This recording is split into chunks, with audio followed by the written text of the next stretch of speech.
Now the next gland which we are now doing is pancreas. So pancreas is a composite gland which act as both exocrine and endocrine gland. तो pancreas जो है वो एक composite gland है जिसमें दोनों portion होते हैं, exocrine as well as endocrine, तो इसे हम हीट्रोक्राइन ग्लैंड भी कह देते हैं। तो एंडोक्राइन पोर्शन जो होता है पेनक्रियाज का, it consist of islets of Langerhans, cells का ग्रुप होता है जिसको हम आइसलेट्स ऑफ लैंगरहंस बोलते हैं। तो about 1 to 2 million islets of Langerhans होते हैं पेनक्रियाज में। तो पेनक्रियाज का जो एक्सोक्राइन पोर्शन है उसको हम एसिनाई कह देते हैं। तो आइसलेट्स ऑफ लैंगरहंस में जो मेन टाइप ऑफ सेल्स होते हैं, टू मेन टाइप्स, वैसे उसमें बहुत सारे टाइप ऑफ सेल्स होते हैं लेकिन जो मेन टाइप है अल्फ़ा एंड बीटा सेल्स। तो अल्फ़ा सेल जो हैं वो एक हार्मोन सिक्रेट करते हैं ग्लूकागॉन, वाइल जो दूसरे बीटा सेल्स हैं दे सिक्रेट इंसुलिन। तो ये दो बहुत इंपॉर्टेंट हार्मोन पेनक्रियाज सिक्रेट करता है। तो सबसे पहले ग्लूकागॉन का जो एक्शन है वो देख लेते हैं। ग्लूकागॉन जो है ये एक पेप्टाइड हार्मोन है और ये बहुत इंपॉर्टेंट रोल प्ले करता है in maintaining the normal blood glucose level. तो ये जो है ब्लड शुगर लेवल को, ब्लड के शुगर लेवल को बढ़ाने वाला हार्मोन है, इसलिए उसे हाइपरग्लाइसीमिक हार्मोन भी कहते हैं। तो ग्लूकागॉन जो है वो मेनली कहाँ एक्ट करता है, लीवर सेल पे, क्योंकि लीवर सेल में स्टोर्ड होता है ग्लाइकोजन और ये ग्लाइकोजिनोलाइसिस को स्टिमुलेट करता है, मींस ग्लाइकोजन की लाइसिस को, उसके ब्रेकडाउन को, ताकि वहाँ से ग्लूकोज रिलीज हो सके। तो इसलिए हाइपरग्लाइसीमिया ये कॉज करता है इंक्रीज ब्लड शुगर लेवल जब ज़रूरत हो तब। In addition this hormone stimulates the process of gluconeogenesis. तो ग्लूकोनियोजेनेसिस क्या होता है, जब जो है नॉन कार्बोहाइड्रेट सोर्स से ग्लूकोज बनता है जैसे लिपिड और प्रोटीन, तो यहाँ से भी ये हाइपरग्लाइसीमिया को स्टिमुलेट करता है।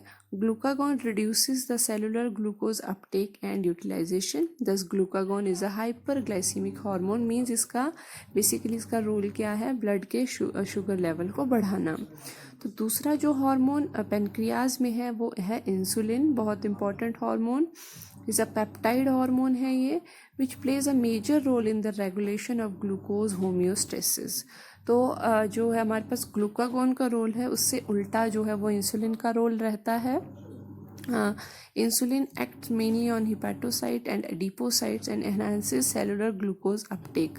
तो इंसुलिन क्या करता है, ये ब्लड के ग्लूकोज लेवल को लोअर डाउन करता है, ये ग्लाइकोजेनेसिस को स्टिमुलेट करता है, मींस ग्लाइकोजन की फॉर्मेशन को स्टिमुलेट करता है, ब्लड के ग्लूकोज लेवल को ये नॉर्मल ले आता है, डाउन ले आता है। तो इसके बारे में आगे हम देखते हैं।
तो ये जो है इसके ग्लूकोज की अपटेक और यूटिलाइजेशन को बढ़ा देता है।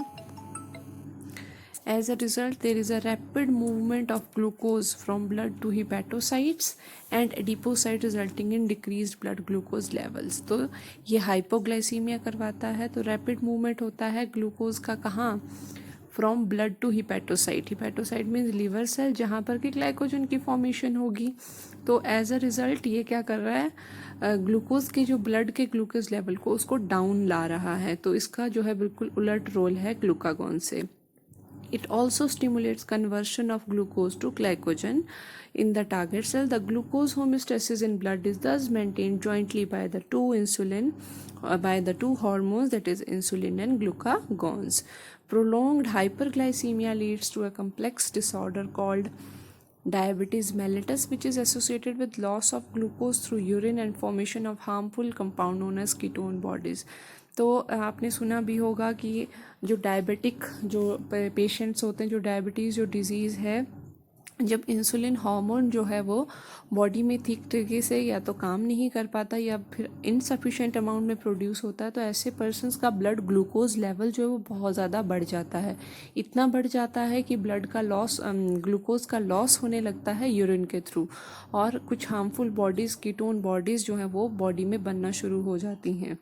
तो डायबिटिक पेशेंट्स को ट्रीट करने के लिए हम इंसुलिन थेरेपी यूज़ करते हैं, जिसमें हम उन्हें इंसुलिन का जो है फ्रॉम आउटसाइड जो है वो इंजेक्शन देते हैं, ताकि ब्लड का जो ग्लूकोज लेवल है वो नॉर्मल आ जाए.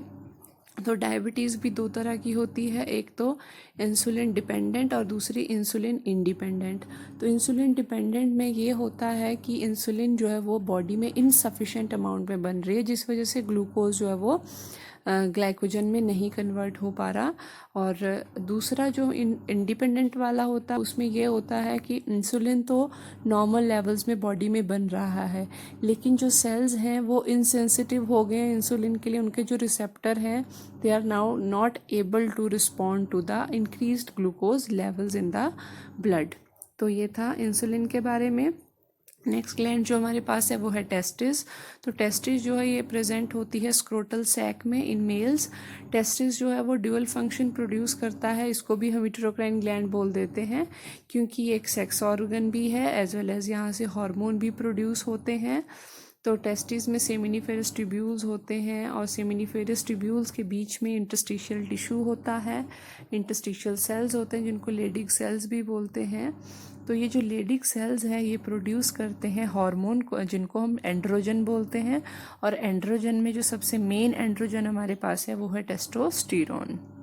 तो टेस्टोस्टेरोन का रोल क्या रहता है? ये रेगुलेट करता है मेल्स में सेक्सुअल डेवलपमेंट को, मैचुरेशन को, फंक्शन को, सेक्स अर्ज को. जितने भी असेसरी सेक्स ऑर्गन हैं मेल के, उनको सबको मैचुरेशन में जो है ये हेल्प करता है. It also stimulate muscular growth of facial and axillary hair. जो भी हमारे पास असेसरी सेक्स करेक्टर है, aggressiveness, low pitch of voice, means तीखी नहीं होती मर्दों की जो आवाज़ होती है, लेकिन गहरी होती है, तो ये सब टेस्टोस्टेरोन की वजह से होता है. तो टेस्टोस्टेरोन ही मेल्स में जो है स्पर्मेटोजेनेसिस को स्टिमुलेट करती है. और androgen act on the central nervous system and influence the male sexual behaviour, that is libido. These hormone produce anabolic effect on protein and carbohydrate metabolism. तो इसीलिए जो है मेल्स का बॉडी बिल्ड जो होता है वो फीमेल्स के कंपैरिजन में काफ़ी ज़्यादा जो है डेवलप्ड होता है. फिर बात करते हैं ओवरी की. तो ओवरी जो है female have a pair of ovaries, they are located in the abdomen. और ये भी हमारे पास एक यूटेरोक्राइन ग्लैंड की तरह हम इसको ले सकते हैं, क्योंकि ये सेक्स ऑर्गन भी है, गैमीट भी प्रोड्यूस करता है, as well as menstrual cycle, और साथ ही साथ हार्मोन्स भी प्रोड्यूस करता है, जैसे कि एस्ट्रोजन एंड प्रोजेस्टेरोन. तो ओवरी जो है it is composed of ovarian follicles. Follicle means cells के बंच, और stromal tissue means connective tissue. तो एस्ट्रोजन जो है वो सिंथेसाइज करते हैं ये ओवेरियन फॉलिकल्स. तो जब ओवेरियन फॉलिकल्स में क्या होता है, ओवा होता है डेवलपिंग. तो जब ये ओवा जो है इसकी ओव्यूलेशन हो जाती है, तो उसके बाद ये फॉलिकल सेल्स जो है वो मिल करके एक बॉडी बनाते हैं, कॉर्पस ल्यूटियम, जो फिर सिक्रीट करता है प्रोजेस्टेरोन. तो एस्ट्रोजन के जो है बहुत सारे इफ़ेक्ट्स होते हैं फीमेल की बॉडी में. तो जितने भी फीमेल के सेकेंडरी सेक्स ऑर्गन हैं, असेसरी सेक्स करेक्टर हैं, ये सब आर ड्यू टू एस्ट्रोजन. तो it stimulates the growth and activities of female secondary sex organ, development of growing female, और फीमेल के सेक्सुअल बिहेवियर को ये रेगुलेट करता है. तो दूसरा जो हार्मोन हमारे पास है वो है प्रोजेस्टेरोन. प्रोजेस्टेरोन को हम प्रेगनेंसी हार्मोन भी बोलते हैं. It supports pregnancy. It also acts on the mammary glands and stimulates the formation of alveoli which store milk and milk secretion. तो प्रोजेस्टेरोन प्रोजेस्टेरॉन को प्रेगनेंसी हार्मोन इसलिए भी कहते हैं क्योंकि एक तो मिल्क सिक्रीशन को स्टिमुलेट करता है, दूसरा ये यूट्रीन जो कॉन्ट्रैक्शन होती है उनको शांत करता है ताकि जो इम्प्लांटेशन जो है वो हमारी सक्सेसफुली हो सके। तो ये कुछ हार्मोन थे जो ओवरी जो है वो प्रोड्यूस करती है। एक और हार्मोन भी प्रोड्यूस करती है ओवरी, दैट इज रिलैक्सिन।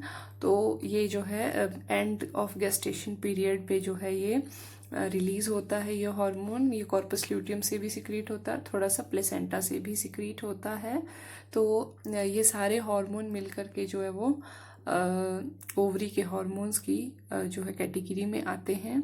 तो प्रोजेस्टेरॉन जो है वो it is pregnancy hormone and it is secreted from corpus luteum. तो ये सब जो हमारे पास आ गए आपके पास हार्मोन्स। तो इसके साथ ही हार्मोन्स वाला ये जो चैप्टर है वो क्लोज हो जाता है। काफ़ी सारे ग्लैंड्स जो है हमने इसमें कर लिए हैं। तो ये आपके पास जो hormones of heart, kidney and gastrointestinal tract है ये आप उन चैप्टर्स में पढ़ सकते हैं।